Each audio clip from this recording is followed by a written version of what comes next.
Hello everyone, मेरा नाम जितेंद्र कुमार सक्सेना और आप सबका फिर से एक बार मेरे चैनल पर स्वागत है। और आज हम करने वाले हैं करंट अफेयर्स 22 मार्च 2022 की करंट अफेयर्स करने वाले हैं। और जो भी इम्पोर्टेंट फैक्ट्स हैं एग्जाम्स के हिसाब से वो मैं आपको बतलाता रहूँगा एक्स्ट्रा फैक्ट्स के साथ। तो आइए शुरू करते हैं। सबसे पहले बीएसएनएल और बीबीएनएल के विलय की बात करेंगे। तो इन दोनों का जो विलय है वो 31 मार्च 2022 से पहले पहले हो जाएगा। अब इन दोनों के बारे में थोड़ा सा जान लीजिए। जो बीएसएनएल है इसके बारे में आप काफ़ी अच्छी तरीके से जानते हैं, इसको भारत संचार निगम लिमिटेड कहते हैं, ठीक है। बीबीएनएल जो है उसको अपन कहते हैं भारत ब्रॉडबैंड नेटवर्क लिमिटेड। अच्छा, तो जो बीबीएनएल है अगर इसकी स्थापना की बात की जाए तो 2012 में इसकी स्थापना हुई थी। और आपको ये ध्यान रखना है कि नई दिल्ली में इसकी स्थापना हुई थी। और अब 31 मार्च को इन दोनों का विलय होने जा रहा है। इसके बाद अगला पॉइंट 21 मार्च 2022 को वैश्विक स्तर पर यानी कि पूरे विश्व के स्तर पर अंतर्राष्ट्रीय वन्य दिवस का आयोजन किया गया। और संयुक्त राष्ट्र महासभा ने वर्ष 2012 से 21 मार्च को अंतर्राष्ट्रीय वन्य दिवस मनाए जाने की घोषणा की थी। तो आपके लिए जो जितने भी दिन हैं ये जरूरी है, आप इनको टाइम टू टाइम याद करते चलें।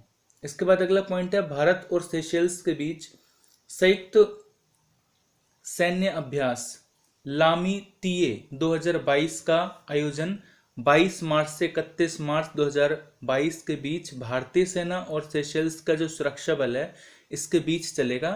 ये ध्यान रखना है कि ये जो इनके बीच भारतीय सेना और जो सेशेल्स का सुरक्षा बल है इसके बीच जो अभ्यास है ये इनके बीच नवा आयोजित होगा। जो अभ्यास है ना वो नवा अभ्यास होगा जो इनके बीच आयोजित होगा। ये भी ध्यान रखना है कि जो सेशेल्स है वो एक अफ्रीकन देश है और इसकी जो राजधानी है वो विक्टोरिया है, ठीक है। अभ्यास का नाम आपको याद रखना है लामिती है।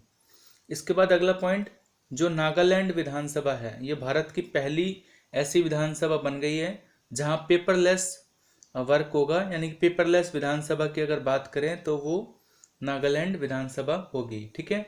जो नागालैंड है इसमें राष्ट्रीय ई विधान एप्लीकेशन कार्यक्रम को लागू किया गया। ई विधान से मतलब ई विधानसभा कार्यक्रम को लेके है, जहां पर एप्लीकेशन रखी गई है कि भाई यहाँ पर सभी तरह से जो पेपरलेस है वो अपनाया जाएगा। अगर विधानसभा सदस्यों की बात करें तो 60 सदस्य यहाँ पर विधानसभा है और प्रत्येक टेबल पर टैबलेट या जो ई बुक होता है उसको संकलित कर दिया जाएगा। अगर नागालैंड की राजधानी की बात करें तो राजधानी कोहिमा है। और अगर यहाँ के सीएम की बात करें मुख्यमंत्री जी की तो नेफ्यू रियो यहाँ के मुख्यमंत्री हैं। इसके बाद अगला पॉइंट देखिए, अभी आपको पता है कि कुछ राज्यों में चुनाव हुए थे, रिजल्ट सबके आ चुके हैं। तो जो प्रमोद सावंत जी हैं वो गोवा के दूसरी बार मुख्यमंत्री बनेंगे, ठीक है।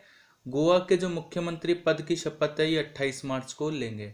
ध्यान रखना है आपको, गोवा के ये दूसरी बार मुख्यमंत्री बनेंगे। ठीक इसी तरह से उत्तराखंड की भी बात कर लेते हैं। तो जो उत्तराखंड है यहाँ के मुख्यमंत्री जो पुष्कर सिंह धामी है, ये भी मतलब ऐसा मौका होगा जब उत्तराखंड में पहली बार ऐसा मौका होगा कि जब कोई सीएम लगातार दूसरा कार्यकाल उसको मिला है।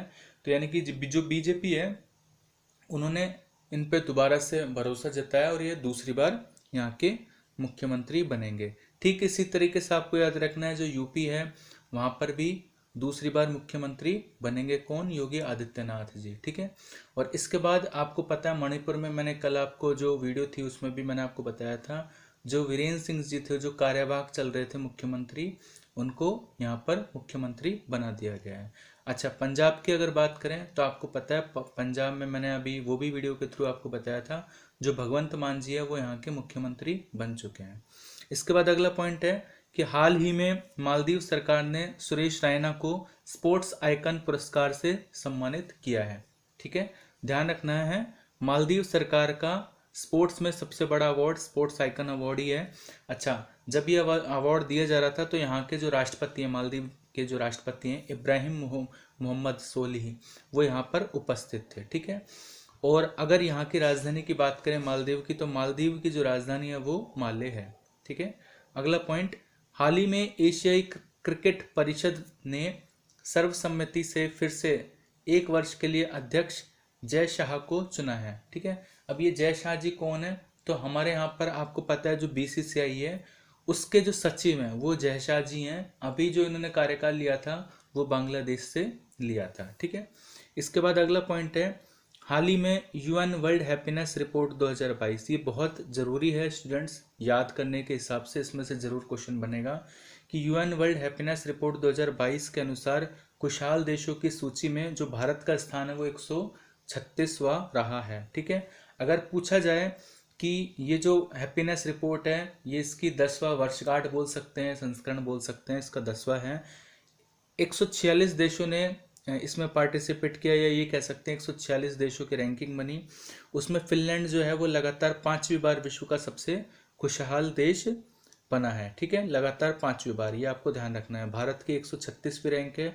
और अगर सबसे निचला स्थान बोले तो अफगानिस्तान सबसे निचले स्थान पर रहा है। तो ये मैंने आपको 22 मार्च 2022 के करंट अफेयर्स अपडेट बताई है।